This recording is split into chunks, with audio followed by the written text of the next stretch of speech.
একটা সময় ছিল যে মানুষ সিগারেট খেত, স্মোক করত। আমরা ওই জেনারেশনটা দেখেছি, স্মোক করতো চুপ চুপ চুপ করে, ওই চায়ের দোকানের কর্নারে, এই বাথরুমে ঢুকে, ওই মাঠের ওই কর্নারে গিয়ে, কেউ যেন দেখে না ফেলে।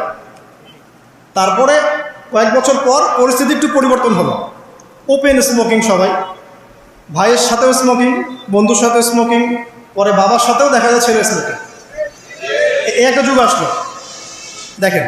তারপরে আস্তে আস্তে নতুন নতুন মদ আসতে লাগলো, গাঁজা, হিরোইন, প্যাথেডিল, হুইস্কি ইত্যাদি ইত্যাদি, পেন্সিডিল, ইয়াবা। এখন ইয়াবার যুগ, আরও আপগ্রেডেড কোনো মদ আসছে। এখন সিগারেট টিকেট কোনো বিষয় নেই, কিন্তু ফ্যাশন। যদি কেউ ইয়াবা খায় তাহলে বলা হচ্ছে হ্যাঁ এ মাদক সেবী। আর বাই দ্য ওয়ে, আমাদের দেশে কিন্তু নিবন্ধিত 190টা বারও আছে, এবং দেশি 204টা ব্র্যান্ড চলছে, আর বিদেশে 38টা।